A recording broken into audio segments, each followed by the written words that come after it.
Thank you. College is expensive, especially for students, and it's getting more expensive every year. As state governments struggle to balance their budgets, students are picking up a larger share of the total cost of their education in the form of increased tuition. The federal government is helping out with grants and low-interest guaranteed student loans, but we should always realize that with these great opportunities come great risks. The total amount of outstanding student loan debt today exceeds $1 trillion. That's trillion with a T. It's a 1 followed by 12 zeros. It's a staggering amount of money, especially when you consider that it's borrowed largely by teenagers fresh out of high school with lots of promise but very little credit history. The 3-year national average default rate on this money is now 14.7%. This is a really scary number, and it increases every year. There's every reason to believe that we're looking at just the tip of a student loan default iceberg. Now, colleges and universities use the first part of every student loan to satisfy tuition and fees before we pass the rest on to the student for living expenses and books. This is money that pays operating expenses at colleges, it pays faculty and staff salaries, it funds our retirements. Universities have a very strong vested interest in maintaining a healthy student loan system. Consider this.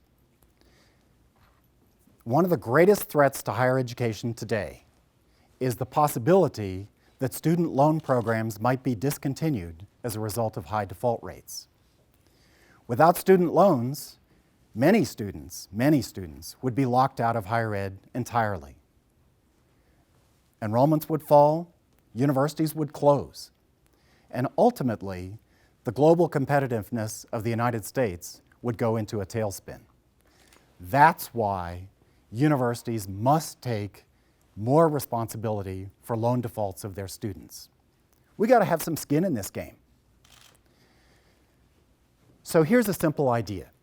What if every time a person defaulted on a student loan, the college or the university were required to pay a percentage of the outstanding balance back to the lender?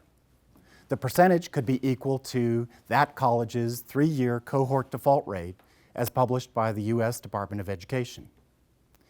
So I'm going to run through a couple of examples here just to make a couple of points, and we're going to do some loan default math, but I promise it won't hurt very much. So Weber State University currently has a 3-year cohort default rate of about 9%. So if one of our former students defaulted on a loan that had an outstanding balance of $10,000, we would pay 9% of that back to the lender, or about $900. But look what happens to a similar university with an 18% default rate. The penalty for that university would actually be $3,600, or 4 times the amount. Why 4 times? Well, the default rate is twice as large, but also, on average, they would have twice as many defaults. So when you multiply those two things together, you get a 4x penalty instead of a 2x penalty. Okay? That way, the overall penalty that institutions would pay scales roughly as the size of the institution, that's right, but it would scale as the square of the default rate. Okay? That's a subtle point. So institutions that are responsible, that graduate students well, that teach them financial responsibility, will pay a relatively small penalty, but those that don't will pay much, much more. It's a way that we can all share the pain when our students falter, but some institutions would share much more pain than others. Now, there seems to be some strong support for this idea.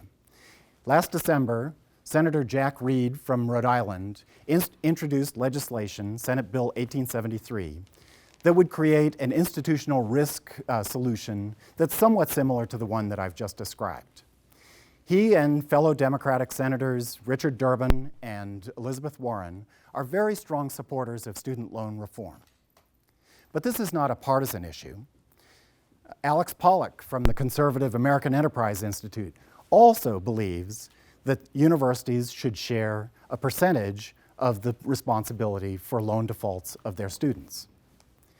Now, A large part of this conversation centers around private, for-profit universities. Why? Well, Senator Richard Durbin puts it this way. You really only have to know 3 numbers to understand the role of for-profits in this mess. The first number is 10. About 10% of high school graduates attend for-profit universities and colleges. Okay? The second number is 20. 20% of all federal financial aid goes to for-profits. That's about twice as much as you would ordinarily expect. Why? Because it's expensive. The third number is 47. 47% of all student loan defaults are associated with for-profit colleges and universities. So even though the for-profits only enroll about 10% of students, they account for about half of the overall problem. So that means that whatever solution we come up with to solve this loan default issue, we must ensure that responsible colleges are treated fairly, but those colleges that are irresponsible, that have predatory practices with students, and saddle students with tens of thousands of dollars of debt that they can never repay, those institutions have to be put right into the hurt locker. So how would institutions respond to high penalties for high default rates? Well, you'd see a lot more attention paid to keeping tuition affordable, that's for sure. You'd see need-based scholarships, especially scholarships that incentivize students to maybe not take that extra loan that they would otherwise qualify for. You'd see a focus on student success because graduates have lots more earning potential on average to repay loans than dropouts do.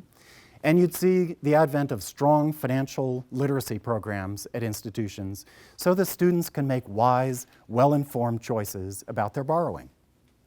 Now, colleges currently don't have a lot of control over the way that students borrow. And so you'd see colleges pushing for creating institutional policies that govern learning. For example, some colleges might actually prevent their students from taking federally guaranteed loans entirely. But other colleges, most others, would do things like stretching out loan eligibility for students over the time period which corresponds with their intended program of study, so the students don't fall short of financial aid before they have a chance to graduate.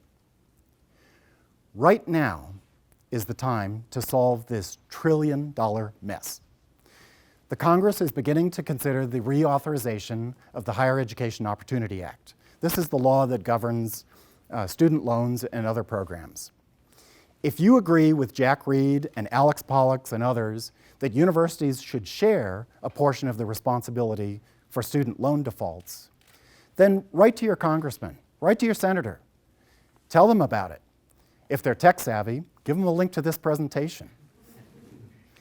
I know that asking colleges to take a financial hit for students is a tough sell. I know this. But if we all pull together and get loan default rates under control and build a strong and healthy system of student financial aid, then students' futures will be 1 trillion times brighter. That's trillion with a T, 12 zeros. My name is Chuck Wight, and I serve as president of Weber State University in Ogden, Utah. Thank you.